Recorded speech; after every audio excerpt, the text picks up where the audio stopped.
PT Indosat Ooredoo Tbk didirikan pada tahun 1967 sebagai penyelenggara jasa telekomunikasi dan informasi terkemuka di Indonesia. Perusahaan ini menawarkan berbagai layanan yang meliputi telepon seluler, internet, telepon rumah, dan layanan komunikasi data bagi pelanggan individu, bisnis, dan korporat. Pada September 2021, Indosat melakukan merger dengan PT Tri Hutchison. Merger tersebut terjadi selama kurang lebih 1 tahun, sehingga perusahaan bertransformasi menjadi Indosat Ooredoo Hutchison. Transformasi tersebut dipicu oleh beberapa faktor dari eksternal dan internal. Untuk faktor eksternalnya ialah adanya tekanan untuk berkembang karena kapabilitas dan efisiensi jaringan yang meningkat. Selanjutnya, kebutuhan untuk berkolaborasi untuk menciptakan sinergi-sinergi operasional yang signifikan. Dan yang terakhir, adanya perubahan CEO baru dari Ahmad Abdul Aziz menjadi Vikram Sinha. Selanjutnya, untuk faktor internal, adanya tekanan dari peraturan pemerintah karena adanya program percepatan transformasi digital. Dan yang terakhir, kompetisi yang sengit seperti Telkomsel, XL, dan Smartfren. Dengan melaksanakan merger ini, Indosat Ooredoo Hutchison mengharapkan target di 3 bidang, yakni bidang teknologi, komersial, dan people and organization. Di bidang teknologi, Indosat menargetkan yang pertama, network consolidation, di mana bertujuan untuk meningkatkan efisiensi proses operasional, memperluas cakupan jaringan, dan memastikan konektivitas yang lebih baik bagi pelanggan. Yang kedua, integration, managed services, and maintenance contracts, di mana hal ini melibatkan penggabungan dan penyatuan berbagai kontrak dan perjanjian terkait dengan pengelolaan layanan yang di-outsourcing dan pemeliharaan infrastruktur jaringan. Selanjutnya, consolidated transmission plan, melibatkan penggabungan dan penyederhanaan jaringan transmisi, teknologi, dan sistem di kedua perusahaan ke dalam kerangka yang seragam dan efisien. Dan yang keempat adalah IT system harmonization, untuk menciptakan keselarasan dan kesatuan antara infrastruktur IT kedua perusahaan, termasuk perangkat lunak, hardware, database, dan aplikasi yang digunakan. Selanjutnya di bidang komersial, Indosat menargetkan 3 hal, yaitu yang pertama, leveraging better direct cost, seperti SIM card dan juga voucher, yang bertujuan untuk mengoptimalkan pengadaan dan pengelolaan biaya langsung terkait produksi, distribusi, dan penjualan SIM card, serta voucher yang mereka jual. Selanjutnya marketing and sales, melalui consolidation of stores, resources, and media contracts, di mana dengan konsolidasi ini diharapkan dapat menghadirkan pengalaman yang konsisten dan menyatukan operasional penjualan produk mereka. Hal ini dapat membantu meningkatkan efisiensi, pengawasan, dan pengelolaan toko-toko mereka secara keseluruhan. Selanjutnya GA saving, melalui konsolidasi of office, suppliers, and rentals, di mana tujuannya yaitu menyederhanakan operasi administratif dan mengoptimalkan struktur biaya dengan konsolidasikan berbagai aspek fungsi umum dan administratif. Yang terakhir yaitu bidang people and organization, di mana Indosat menargetkan untuk melakukan amalgamation and transforming organization. Amalgamasi merujuk pada penggabungan perusahaan, departemen, dan unit bisnis menjadi satu entitas induk.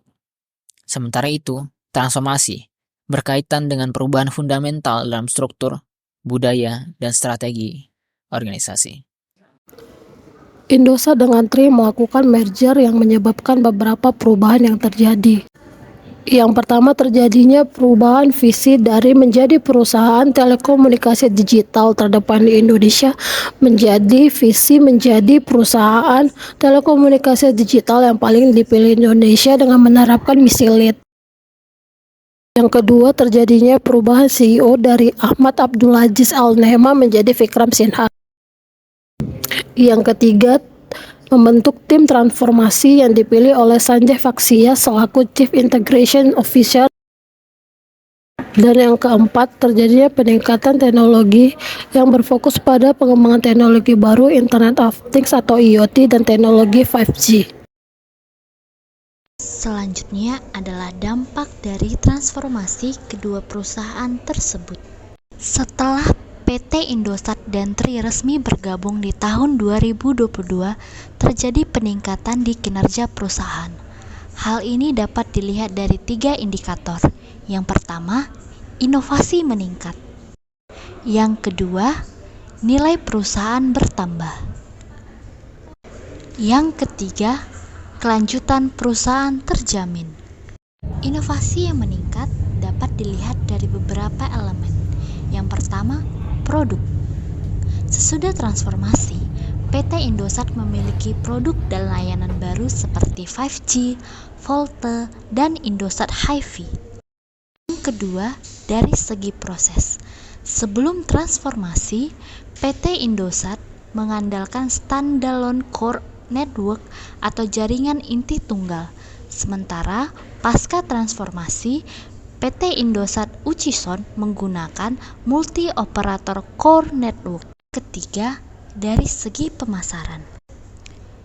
PT Indosat mendapat beberapa penghargaan di tahun 2022.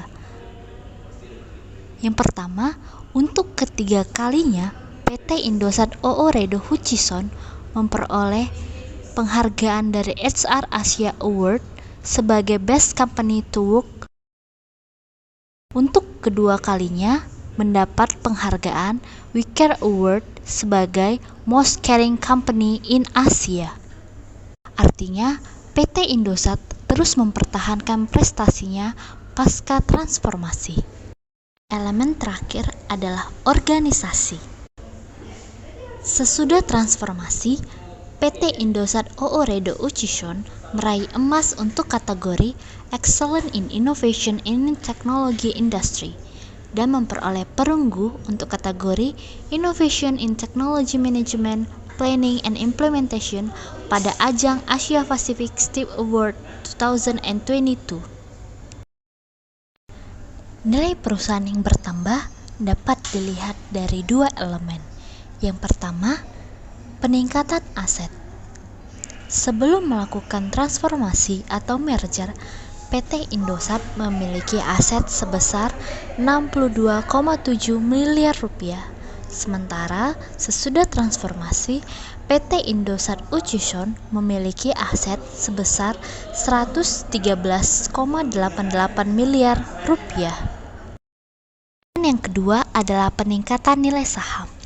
Sebelum transformasi atau merger, PT Indosat atau dengan kode saham ISAT, harga per lembar saham di tahun 2020 adalah 2.500 per lembar saham. Sementara pasca transformasi, harga saham di tahun 2022 meningkat menjadi 9.000 per lembar saham. Keberlanjutan perusahaan terjamin dapat dilihat dari 2 elemen. Yang pertama, manfaat bagi pemangku kepentingan. Sebelum transformasi atau semenjak tahun 2019 sampai 2020, PT Indosat tidak memberikan dividen kepada para pemangku kepentingannya. Dan sesudah transformasi, di tahun 2021 hingga 2022, PT Indosat Hutchison memberikan dividen kepada para pemangku kepentingannya. Dan di tahun 2022, PT Indosat Hutchison memberikan dividen sebesar Rp248 per lembar saham kepada para pemangku kepentingannya. Elemen yang kedua adalah peningkatan profit berkelanjutan. Pada tahun 2020, PT Indosat tidak memperoleh keuntungan, sementara pasca transformasi, PT Indosat membukukan laba bersih sebesar 1,45 miliar rupiah. Presiden, Direktur, dan CEO Indosat Ooredoo Hutchison, Bapak Vikram Sinha, juga mengumumkan pencapaian keuangan dan operasional di tahun pertama IOH resmi beroperasi di Indonesia menunjukkan hasil yang positif. Ia juga menyampaikan hal ini menunjukkan bahwa PT Indosat berkomitmen untuk terus menghadirkan pengalaman yang mengesankan kepada seluruh pelanggan setia, meningkatkan produktivitas, dan berkontribusi pada pertumbuhan industri telekomunikasi dan ekonomi digital di Indonesia. Keberhasilan perusahaan disebabkan karena PT Indosat telah siap bertransformasi berdasarkan 9 elemen transformasi. Yang pertama adalah arah bisnis visioner. Sebelum transformasi, perusahaan memiliki visi yaitu menjadi perusahaan telekomunikasi digital terdepan di Indonesia. Dan setelah transformasi, visi berubah menjadi perusahaan telekomunikasi digital yang paling dipilih di Indonesia. Dan kami menganalisis bahwa visi perubahan arah bisnis sudah cukup baik karena mengandung komponen yang disebutkan seperti konsumen, produk, dan jasa. Namun juga terdapat beberapa komponen yang tidak disebutkan, namun tetapi relevan seperti concern of survival, growth, and profitability. Elemen kedua adalah kesiapan berubah. Sebelum melakukan transformasi, Indosat Ooredoo telah fokus pada pengembangan 4G dan memberikan penawaran digital inovatif kepada pelanggan. Mereka memperkenalkan produk baru melalui IM3 Ooredoo dan meluncurkan paket bisnis IM Planner untuk UKM. Indosat Ooredoo Business juga memperkenalkan solusi iDo Voice yang terdiri dari 3 layanan suara baru untuk pelanggan korporat. Transformasi ini juga menghasilkan peningkatan jaringan dan cukup yang lebih luas karena penggabungan dua perusahaan.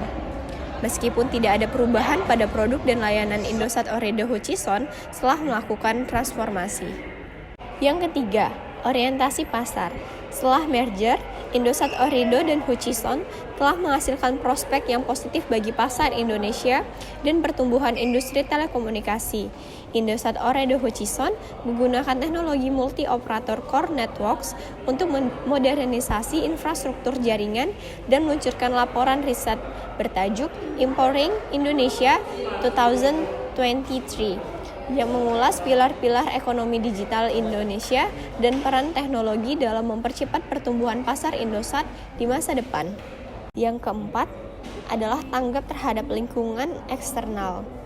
Dalam rangka mempercepat transformasi digital, Indosat Ooredoo Hutchison melakukan kolaborasi dengan beberapa pihak untuk memperkuat dan meminimalisir ancaman dari lingkungan eksternal. Misal, Indosat Ooredoo Hutchison atau Indosat dan Tech Mahindra meluncurkan Google Cloud Smart Analytics dan Center of Excellence. Elemen kelima adalah insan yang kompeten. Setelah melakukan transformasi, Indosat Ooredoo melakukan strategi baru untuk pengembangan karir dan manajemen kinerja, yaitu dengan implementasi model penyerasan KPI baru yang berbasis model OGSM yang menerjemahkan scorecard corporate ke dalam berbagai inisiatif demi tercapainya keselarasan demi seluruh organisasi. Untuk terus menginspirasi karyawan agar mengadopsi budaya kinerja Indosat, telah kami luncurkan di tahun 2021 yaitu kompetisi perkembangan berkelanjutan, Improve Through Action or Impact, yang mengundang seluruh karyawan untuk pengembangan dan implementasi ide-ide inovatif mereka dalam rangka penyempurnaan proses bisnis perseroan. Elemen selanjutnya, kepemimpinan yang kuat. Di bawah kepemimpinan Vikram Sinha, kinerja Indosat semakin kuat di tahun 2022. Indosat Ooredoo Hutchison berhasil mencatat kinerja solid sepanjang 2022. Total pendapatan perusahaan tercatat naik sebesar 48,9% years on years dari 31 miliar menjadi 46 miliar. Sementara itu, laba periode berjalan yang dapat didistribusi kepada pemilik entitas Indosat sebesar 4 miliar, pelanggan seluler perusahaan meningkat 62% menjadi 102 juta dengan pertumbuhan lalu lintas data sebesar 91,8% pada 2022, berkontribusi pada kenaikan pendapatan data sebesar 61,3% dibanding tahun sebelumnya. Elemen ketujuh adalah operasi prima. Operasional Indosat Ooredoo Hutchison setelah melakukan merger semakin memperluas infrastruktur jaringan dengan jumlah BTS 4G yang bertambah 26,7% untuk melayani trafik data yang terus tumbuh pesat. Pelanggan Indosat dapat merasakan jangkauan jaringan yang lebih luas dan kecepatan unduh meningkat sekitar 20%, sehingga dapat memberikan pengalaman yang lebih baik untuk layanan utama seperti video streaming dan gaming. Elemen ke-8 adalah budaya organisasi. Sebelum dan sesudah transformasi, Indosat Ooredoo Hutchison menciptakan budaya organisasi yang empati dan peduli, sehingga mendapatkan penghargaan Best Companies Work for in Asia sebagai pengakuan atas pengutamaan kinerja tim, kepedulian, dan empati terhadap anggota tim dalam organisasi. Elemen ke-9 yang menjadi terakhir adalah manajemen resiko. Sebelum dan sesudah transformasi, Indosat Ooredoo tetap menerapkan manajemen risiko yang mengacu pada ISO 31000/2009 dalam pelaksanaan aktivitas manajemen risiko. Indosat Ooredoo Hutchison telah membuat kebijakan prosedur pelaksanaan dan perangkat untuk memastikan tata kelola kegiatan manajemen risiko berjalan dengan efektif. Indosat Ooredoo membagi kategori risiko menjadi 4 jenis risiko, yaitu resiko strategis, resiko operasional, resiko finansial, dan resiko kepatuhan.